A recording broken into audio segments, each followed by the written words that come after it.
Hello guys, हमने आपको बताया था कि अगर a बराबर b गुना c है, ठीक है। यदि a कांस्टेंट हो अलग अलग सिचुएशन में, a ना बदले लेकिन b वैरी करे। वेरिएशन का मतलब क्या? रेशियो में वैरी करे। ऐसा नहीं कि v वैरी कर रहा है कि b में 50 की वृद्धि हो गई, उस तरह का वेरिएशन नहीं। वेरिएशन का मतलब क्या कि b 2 से 3 हो गया, है ना, 2 और 3 के अनुपात में चेंज कर गया। या फिर परसेंटेज भी रेशियो का ही दूसरा नाम है, फ्रैक्शन भी रेशियो का ही दूसरा नाम है। हम ये कह सकते हैं कि अगर b में 50% का वृद्धि हो गया तो c में कितने परसेंट की कमी होगी। b में 1/5 का वृद्धि हो गया तो c में कितने का कमी होगा, ठीक है। या b में 2/3 की कमी हुई तो c में कितने की वृद्धि होगी। तो जिस रेशियो में b वैरी करेगा उसके विपरीत रेशियो में c वैरी करेगा। कब? जब a हमारा कांस्टेंट होगा, ठीक है। अब समझिएगा मेरी बात को। जैसे मान लो कि एक एग्जांपल हम ले रहे हैं, हमारे पास दूध और पानी का एक मिश्रण है, यानी घोल है, मिल्क प्लस वाटर का, ठीक है। टोटल अमाउंट अगर इसका है 200 लीटर, मिल्क प्लस वाटर का जो सॉल्यूशन है उसका टोटल अमाउंट क्या है? 200 लीटर। अब हम आपसे एक बात पूछना चाहते हैं कि अगर आपसे कहा जाए कि भाई इसमें 20% वाटर है, 20% क्या है? वाटर है, तो पानी की मात्रा कितनी होगी, ठीक है। तो आप क्या कहिएगा? आप कहिएगा कि 200 लीटर टोटल सॉल्यूशन है, उसका 20% बराबर पानी की मात्रा यानी अमाउंट ऑफ वाटर। ये बराबर क्या हुआ? Amount of water. यही आप कहिएगा ना। ये फॉर्मूला आपको कहीं लिखा हुआ नहीं मिलता है, ये फॉर्मूला आप खुद ही डेवलप कर लेते हैं, ये आराम से खुद ही आप निकाल लेते हैं। इसे हम एक फॉर्मूला भी कह सकते हैं, a गुना b बराबर c के फॉर्मेट में, है ना, या a बराबर b गुना c के फॉर्मेट में। ये 200 लीटर क्या है? ये है आपका अमाउंट ऑफ सॉल्यूशन, और ये 20% क्या है? परसेंटेज ऑफ वाटर, है ना, बराबर क्या हुआ? Amount of water. ये फॉर्मूला हमने खुद ही इजाद कर लिया, क्योंकि ये हम लोग रोज़ इस्तेमाल करते हैं सवालों को बनाने में। अब एक बात समझिएगा कि हम कह सकते हैं ना कि ये इस फॉर्मेट का आ गया है, a बराबर b गुना c के फॉर्मेट में आ गया है ना। तो अगर हमारा a कांस्टेंट हो, कांस्टेंट कौन हो? a यानी अमाउंट ऑफ वाटर। अगर कांस्टेंट हो तो अमाउंट ऑफ सॉल्यूशन जिस रेशियो में वैरी करेगा उसके विपरीत रेशियो में परसेंटेज ऑफ वाटर वैरी करेगा। टेक्निकली जो हमने वेरिएशन का कॉन्सेप्ट सीखा है उसके हिसाब से अगर हमारे अमाउंट ऑफ वाटर कांस्टेंट है तो अमाउंट ऑफ सॉल्यूशन जिस रेशियो में वैरी करेगा उसके विपरीत रेशियो में परसेंटेज ऑफ वाटर वैरी करेगा। कब? जब अमाउंट ऑफ वाटर कांस्टेंट होगा तब, ठीक है। अब इसको एग्जाम्पल लेकर के आप सोच सकते हैं, आप एग्जाम्पल लेकर के सोच सकते हैं। एग्जाम्पल लेकर के सोचने से क्या होगा कि आपका इमेजिनेशन पावर इस पार्टिकुलर टॉपिक में, किसी भी टॉपिक में अगर आप उसका एग्जाम्पल दैनिक जीवन का ले लेते हैं, जैसे जो अर्थमेटिक है वो आपके दैनिक जीवन के साथ काफ़ी जुड़ा हुआ है। तो अगर अपने घर का एग्जाम्पल, मतलब आपके घर के वातावरण में रह करके एक एग्जाम्पल ले लेते हैं कि हमारे घर में कैसा होता है, क्या होता है, वहीं से एक एग्जाम्पल उठा लेते हैं, तो सवाल का जो सॉल्यूशन है वो आपके दिमाग में हमेशा के लिए सेट हो जाएगा, उसे कोई निकाल नहीं पाएगा। जैसे आप सोचिए, हम एक एग्जाम्पल दे रहे हैं कि मान लो कि आपके घर में दूध है, दूध और पानी का मिश्रण है, ठीक है।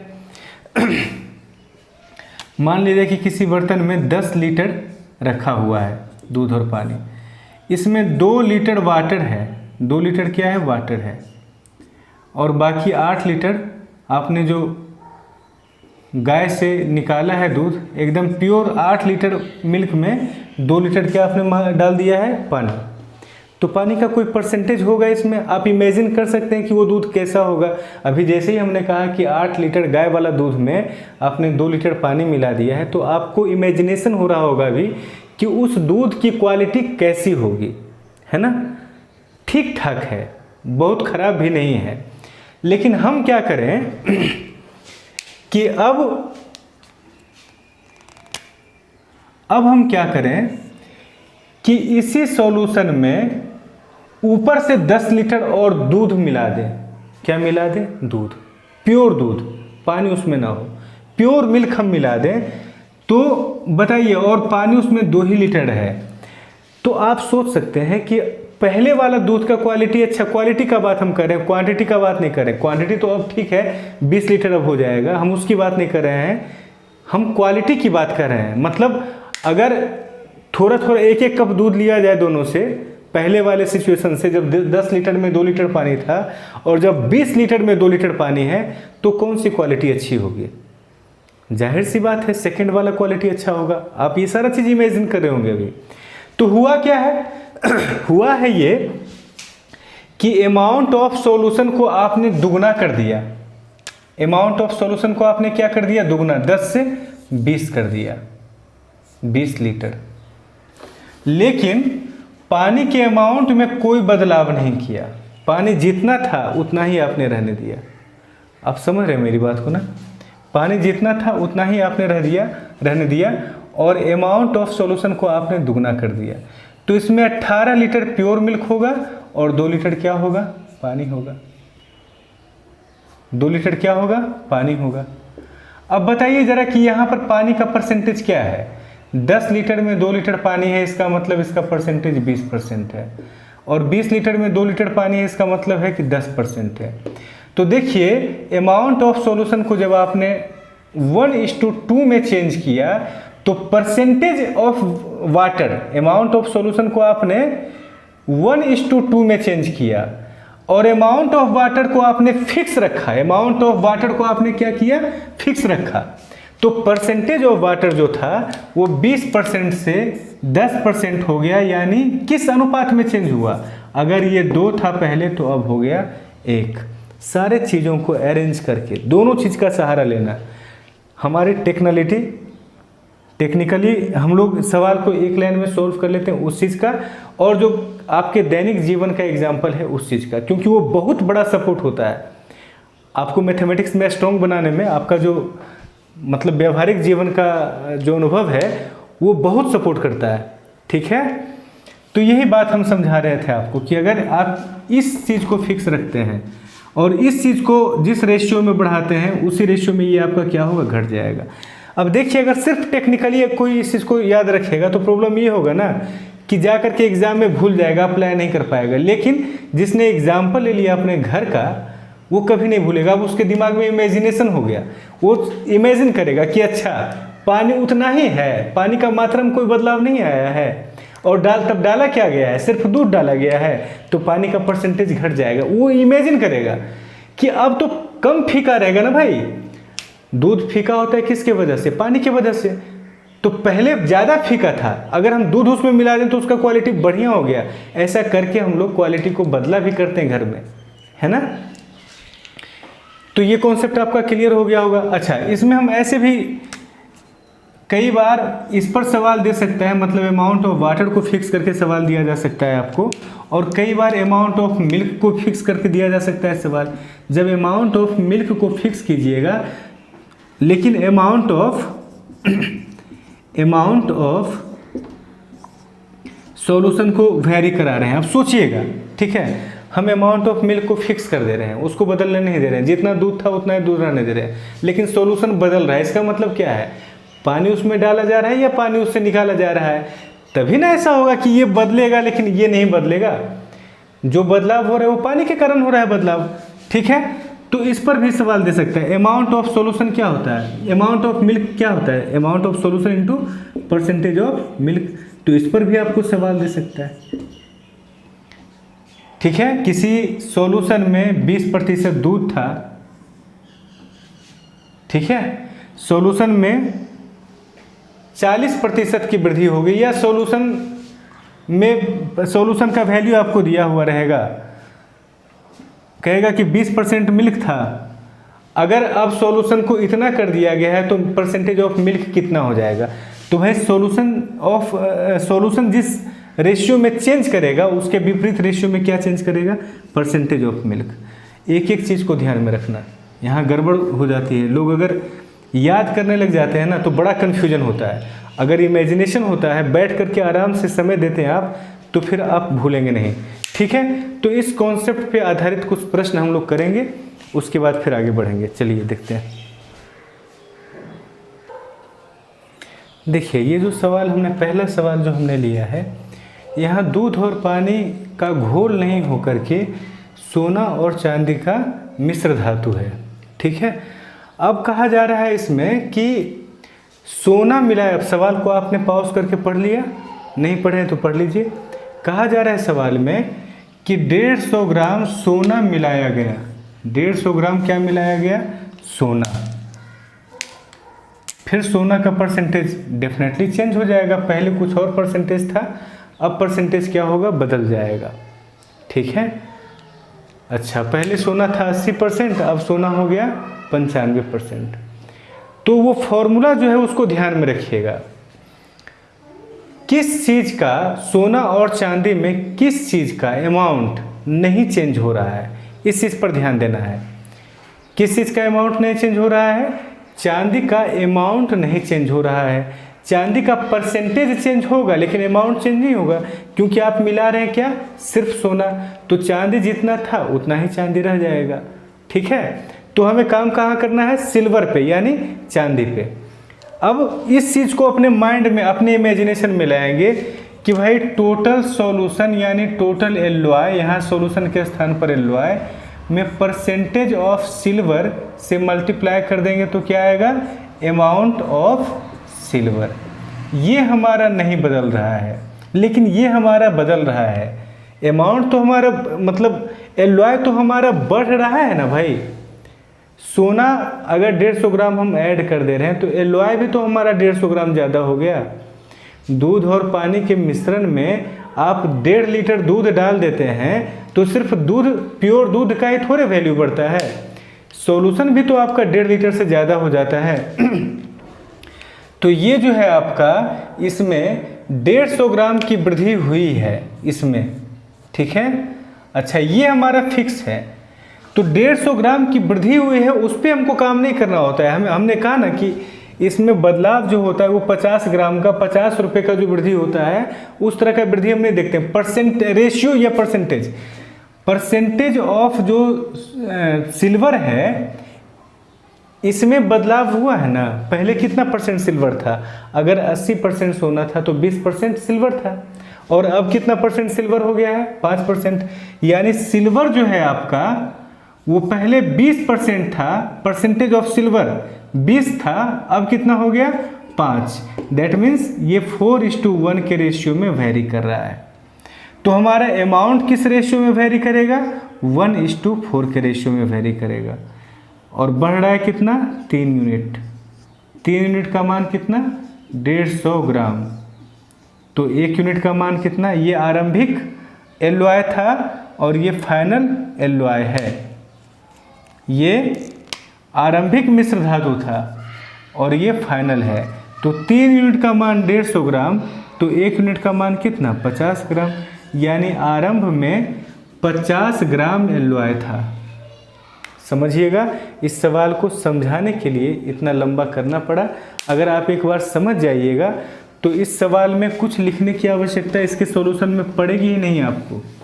आप सीधा सीधा काम कर लीजिएगा, क्या आपका फोकस हो जाएगा कि भाई किस चीज़ का वास्तविक मान, किस चीज़ का अमाउंट नहीं बदल रहा है। 2 इंग्रेडिएंट है इसमें, 2 एलिमेंट है इसमें, सोना है और चांदी है। चांदी के वास्तविक मान में कुछ भी बदलाव नहीं हो रहा है। तो चांदी का जो परसेंटेज वैल्यू होगा वो जिस रेशियो में वेरी करेगा उसके विपरीत रेशियो में टोटल मिश्र धातु वेरी करेगा। तो चांदी का परसेंटेज कैसे वेरी कर रहा है ये आपको सवाल से मिल जाएगा।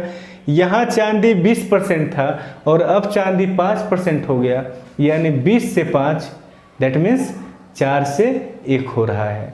अगर 4 से 1 हो रहा है क्या चांदी का परसेंटेज, तो हमारा एलॉय क्या होगा 1 से 4। बस इतना ही लिखना रहता है और आपका सवाल आराम से बन जाएगा। 3 यूनिट का मान आपको दिया हुआ रहता है सवालों में, ठीक है। इस सवाल को आप चाहें तो कॉम्बिनेशन ऑफ रेशियो से भी बना सकते हैं, लेकिन इसे हम वेरिएशन से बताते हैं, क्योंकि वेरिएशन से अभी जितना हमने दिखाया बस इतना ही में सवाल बन जाएगा। कॉम्बिनेशन ऑफ रेशियो लगाइएगा तो गोल्ड और सिल्वर का रेशियो क्या हो जाएगा बताइए, 4:1, 80% सोना है। और दूसरे कंडीशन में 95 और 5 यानी 19:1।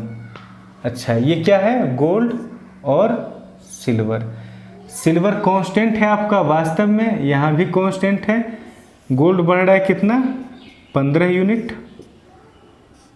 15 यूनिट का मान कितना दिया गया, 150 ग्राम। तो आरंभिक एलॉय पूछा गया है यानी 5 यूनिट। अगर 15 यूनिट का मान 150 ग्राम 10 गुना हो रहा है तो 5 यूनिट का मान क्या हो जाएगा, 50 ग्राम, ठीक है। लेकिन इस सवाल को ऐसे आप ना बनाएंगे, ज़्यादा अच्छा रहेगा। देखिए बंधु, एक सवाल हमने ऐसे शॉर्ट में लिख दिया है, अब समझिएगा सवाल क्या है। कहा जा रहा है सवाल में कि चाहे तो आप लिख भी सकते हैं, हम बोल रहे हैं कि मिल्क और वाटर का 20 लीटर मिश्रण है, ठीक है। अब उस मिश्रण में 10% पानी है। अब कहा जा रहा है कि कितना हम पानी उसमें ऐड कर दें कि पानी का परसेंटेज क्या हो जाए, 20%। ऐड क्या किया जा रहा है, पानी। इसका मतलब है कि दूध का जो रियल वैल्यू होगा, जो दूध का अमाउंट होगा वो फिक्स होगा, दूध के अमाउंट में कोई बदलाव नहीं होगा। दैट मीन्स दूध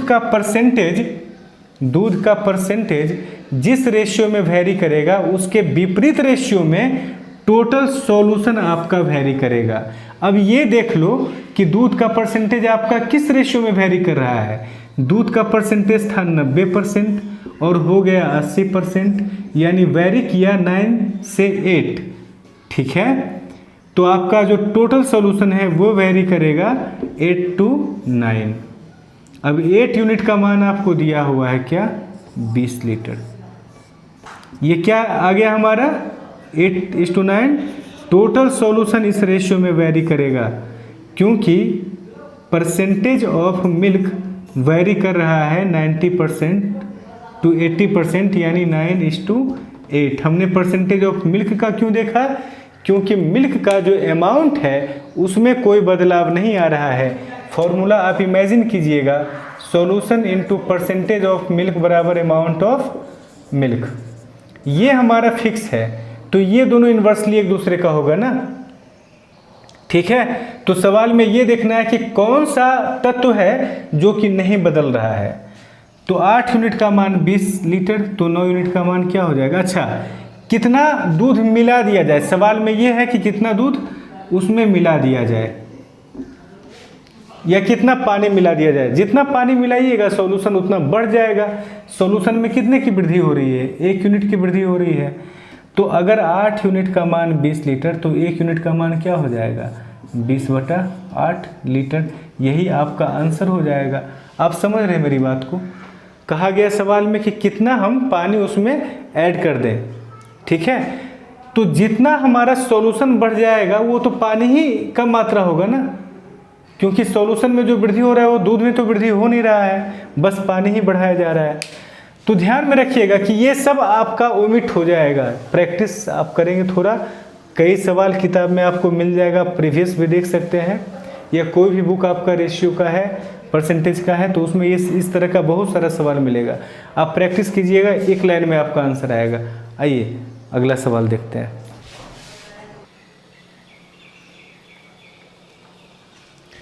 कहा गया है सवाल में कि पानी और चीनी के घोल में 10% चीनी है, 200 ml पानी का वाष्पीकरण हो गया। एक बात ध्यान में रखिएगा, वाष्पीकरण के सवाल में, इवेपोरेशन के सवाल में हमेशा ध्यान में ये रखना है कि वाष्पीकरण जो होगा ना वो हमेशा ही प्योर वाटर का वाष्पीकरण होता है, कभी भी चीनी का वाष्पीकरण नहीं हो सकता है।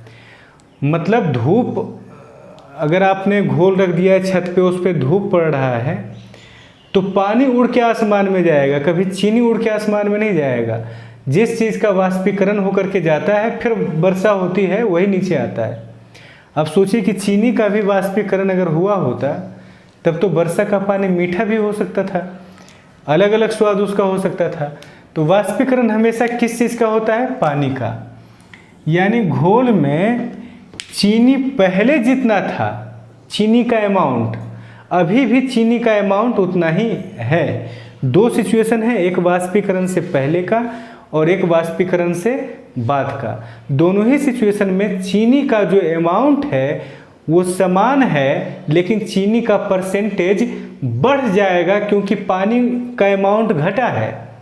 चीनी का अमाउंट उतना ही है लेकिन पानी कुछ उड़ गया तो अब ज़्यादा मीठा हो जाएगा वो घोल। समझ रहे इस बात को? इमेजिन कर रहे हैं आप? इसी कारण वाष्पीकरण के बाद चीनी का जो है परसेंटेज क्या हो जाता है? बढ़ जाता है। कुछ ज़्यादा देर छोड़ दोगे धूप में या कुछ ज़्यादा दिनों तक छोड़ दीजिएगा तो फिर चीनी ही रह जाएगा, पानी सारा उड़ जाएगा। आपने देखा होगा ना, घर में देखा होगा कि कढ़ाई में चीनी और पानी का घोल है, उसे गर्म किया जाता है, चाशनी बनाया जाता है। पहले वो घोल ज़्यादा तरल होता है, ज़्यादा द्रव्य होता है। जब उसे आग पे चढ़ा करके खौलाते रहते हैं हम लोग, तब क्या होता है? पानी हमारा उड़ते रहता है और चीनी उतना ही रहता है उसमें जितना पहले था। तो धीरे धीरे क्या होता है कि वो गाढ़ा होते चला जाता है, चाशनी उसी को हम कहते हैं, है ना। तो वाष्पीकरण में पानी उड़ जाता है, चीनी रह जाता है, तो चीनी का जो अमाउंट है वो कांस्टेंट होगा। जिस चीज़ का अमाउंट कांस्टेंट होगा उसका परसेंटेज देखो किस रेशियो में चेंज कर रहा है? 1:2 के रेशियो में। यानी टोटल विलियन जो है, टोटल घोल जो है वो 2:1 के रेशियो में चेंज करेगा। हम कहेंगे घोल 2 से 1 हो जाएगा। अब आरंभिक, अब कहा गया है कि 200 ml पानी का वाष्पीकरण हो गया, यानी घोल में 200 ml का कमी आ गया। अब रेशियो में 1 यूनिट का कमी आया है तो 1 यूनिट बराबर क्या हो जाएगा? 200 ml। तो 2 यूनिट का मान क्या होगा? 400 ml। आपका आंसर सी। एक ही लाइन में ऐसे ही बन जाएगा आपका सवाल। इवन थोड़ा और प्रैक्टिस हो जाएगा तो कुछ भी लिखने की आवश्यकता नहीं पड़ेगी। आप स्क्रीन पे सवाल देखेंगे और आंसर करेंगे। अगला सवाल लिखेंगे नहीं, बोल देते हैं, आप सुनिए। लिखना है तो लिख लीजिए। 200 ml वाटर और साल्ट का घोल में 5% साल्ट है, मतलब पानी और नमक के घोल में 5% नमक है। ठीक है, मतलब सॉल्यूशन कितना दिया हुआ है? 200 ml। टोटल सॉल्यूशन आपको दिया हुआ है, आरंभिक सॉल्यूशन। ठीक है, इसको सॉल्यूशन हमने लिखा है शॉर्ट में। इसमें कहा जा रहा है कि नमक का जो परसेंटेज है, यानी साल्ट का परसेंटेज आरंभ में 5% था। वाष्पीकरण होने के बाद नमक का परसेंटेज जो है वो 10% हो गया। घोल की अब मात्रा क्या होगी? अब बताइए, वाष्पीकरण होगा तब नमक का जो मात्रा है उसमें तो कोई बदलाव नहीं होगा। जब नमक का मात्रा, वो फॉर्मूला दिमाग में ले आना, ठीक।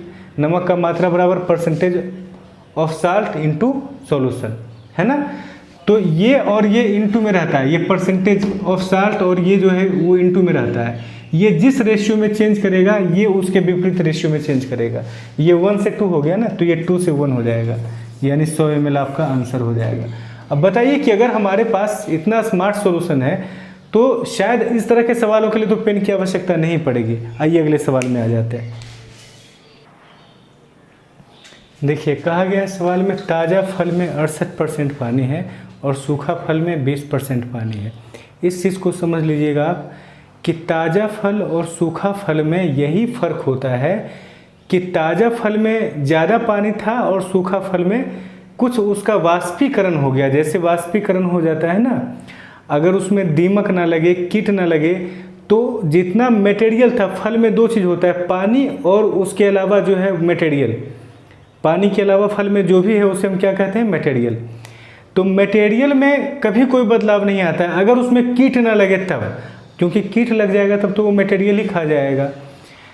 तो फल में अगर कीट ना लगे तो उसमें कोई बदलाव नहीं आएगा, वो ताज़ा फल हो या सूखा फल हो।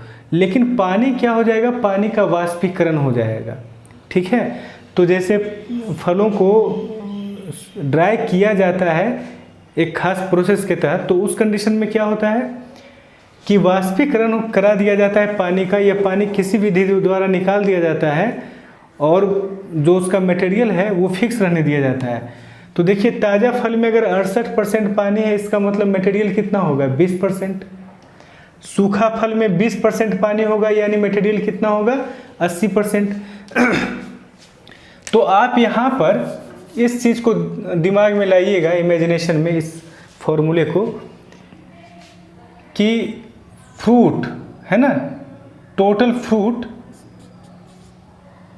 फ्रूट में अगर हम परसेंटेज ऑफ मटेरियल से मल्टीप्लाई कर दें तो क्या आ जाएगा, अमाउंट ऑफ मटेरियल।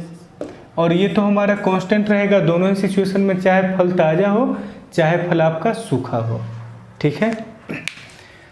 तो परसेंटेज ऑफ मटेरियल जिस रेशियो में वेरी करेगा, ध्यान रखना परसेंटेज ऑफ वाटर पे कभी मत लगाना, क्योंकि परसेंटेज ऑफ वाटर, क्योंकि अमाउंट ऑफ वाटर क्या होता है, वेरी करता है। हम वेरिएशन वहाँ लगा रहे हैं जहाँ फिक्स हमें मिल रहा है, क्योंकि ये कांस्टेंट अगर है तो ये और ये एक दूसरे का क्या हो जाएगा बंधु, इन्वर्सली प्रोपोर्शनल हो जाएगा, ठीक है ना। तो परसेंटेज ऑफ मटेरियल जो है ये हमारा पहले था 32% और अब हो गया है कितना, मटेरियल 80%, है ना, यानी 2 और 5 के अनुपात में ये वेरी किया। तो हमारा फ्रूट किस अनुपात में वेरी करेगा, 5 और 2 के अनुपात में। देखिए हम ऐसे हम अनुपात का साइन लगा दिए, आपको तकलीफ इससे नहीं होना चाहिए, ठीक है। अब देखिए ताज़ा फल यानी आरंभिक जो हमको दिया गया है कितना, वो 200 kg। तो 5 यूनिट का मान कितना, 200 kg। 5 चौक 20, 4 गुना पर 1 0, तो 2 यूनिट का मान 4 गुना यानी 8 पर 1 0। दैट मीन्स सूखा फल हम कितना प्राप्त कर सकते हैं, 80 kg, ठीक है। बात समझ में आ गई होगी। जैसे आप अंगूर है, अंगूर को अगर जब आप ड्राई कर दीजिएगा वो किशमिश बन जाएगा। तो अंगूर और किशमिश में फ़र्क क्या होगा, मटेरियल में कोई फ़र्क नहीं होगा, मटेरियल दोनों में उतना ही होगा, लेकिन अंगूर में वाटर ज़्यादा है, किशमिश में वाटर कम है, ठीक है। आइए अगले सवाल में आ जाते हैं।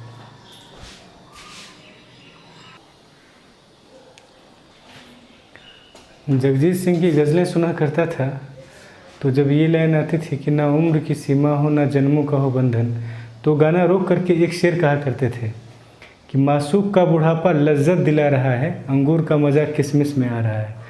तो ये फ्रेश फ्रूट और ड्राई फ्रूट का जब सवाल सामने आता है तो वो शेर याद आ जाता है, ठीक है। देखिए सवाल में कहा गया है कि ताज़ा फल में 75% वाटर है, सूखे फल में 5% वाटर है। तो हमें काम किस चीज़ पे करना है, वाटर पे नहीं। जिस चीज़ का अमाउंट वेरी नहीं कर रहा है, आप इन सब सवालों को कम्बिनेशन ऑफ रेशियो से बना सकते हैं। जो पिछला हमने, जो आज सवाल जितना भी हमने लिया है, वो सारा सवाल आपका कम्बिनेशन ऑफ रेशियो से भी बहुत अच्छे से बनेगा, लेकिन उसमें कम से कम 20-25 सेकेंड ज़्यादा समय लगेगा और इसमें 20-25 सेकेंड कम समय लगेगा। जैसे यही सवाल है, इस सवाल को अगर बनाने के लिए कहा जाए तो अगर हम पूरा समझ गए, अगर आप पूरा समझ गए हैं तो आप सीधा क्या कीजिएगा, मटेरियल देखिएगा। मटेरियल 25% था, अब मटेरियल कितना हो गया, 95%, ठीक है। तो कहाँ से कहाँ जा रहा है, 5 से 19, तो हमारा ये कहाँ से कहाँ जाएगा, 19 से 5, 19 से 5, यानी 5 यूनिट का मान 100 kg सूखा फल है, तो 20 गुना हो रहा है ना, 19 का भी 20 गुना कर देंगे, कितना हो जाएगा 380, यानी ये नंबर हमारा ऑप्शन सही हो जाएगा। समझने तक का देर है, अगर समझ गए तब तो बस इतना में आपका आंसर आ जाएगा। देखिए करते क्या है, करते हैं ये, कहा गया है सवाल में कि ताज़ा फल में 75% पानी है, सूखे फल में 5% पानी है। तो हमें काम किस चीज़ पे करना है, मटेरियल पर। मटेरियल ताज़ा फल में कितना है बोलिए, ताज़ा फल में मटेरियल है आपका 25%, ठीक है, और सूखा फल में मटेरियल कितना है 5%। दोनों को हमने बखूबी लिख दिया, ठीक है। अब इस चीज़ को ध्यान में रखना है, किस चीज़ को, कि टोटल जो फ्रूट है उसमें अगर हम परसेंटेज ऑफ मटेरियल से मल्टीप्लाई करते हैं तो अमाउंट ऑफ मटेरियल हमें मिलता है ना, टोटल फ्रूट में परसेंटेज ऑफ मटेरियल से मल्टीप्लाई करते हैं तो मिलता क्या है, अमाउंट ऑफ मटेरियल। यानी अगर ये कांस्टेंट हो ड्राई फ्रूट और फ्रेश फ्रूट में, यही तो कांस्टेंट होता है। अगर ये कांस्टेंट हो तो ये और ये एक दूसरे का क्या होगा बंधु, इन्वर्सली प्रोपोर्शनल होगा, ठीक है ना। इन्वर्सली प्रोपोर्शनल होने का मतलब कि जिस रेशियो में परसेंटेज ऑफ मटेरियल वेरी करेगा उसके विपरीत रेशियो में फ्रूट वेरी करेगा। तो परसेंटेज ऑफ मटेरियल कहाँ से कहाँ जा रहा है, 5 से 1 मिनट, ये 95% था ना, 5% तो आपका पानी है। परसेंटेज ऑफ मटेरियल कहाँ से कहाँ जा रहा है, 5 से 19, 25 से 95 हो गया, यानी 5 से 19 हो गया। तो फ्रूट कहाँ से कहाँ जाएगा, 19 से 5। आपको दिया किसका वैल्यू है, 5 का, 100, 20 गुना हो रहा है तो इसे भी हम 20 गुना कर देंगे। मतलब आप देखिए दुगुना पे 1 जीरो है तो यहाँ भी हम दुगुना पे 1 जीरो कर देंगे, 380 kg हमारा आंसर हो जाएगा, ठीक है। सवालों को हम बहुत ही स्मार्टली बना सकते हैं इन सवालों को, लेकिन थोड़ा समझना होगा। और समझाने के लिए हम सवाल का जो सॉल्यूशन देते हैं आप इजीली बना लें एकदम एक एक लाइन में, उसके लिए हमें थोड़ा टाइम लगता है समझाने में और मेहनत हमें करनी पड़ती है, ठीक है। तो आज का सवाल यहीं तक रहने देते हैं, इसके आगे का सवाल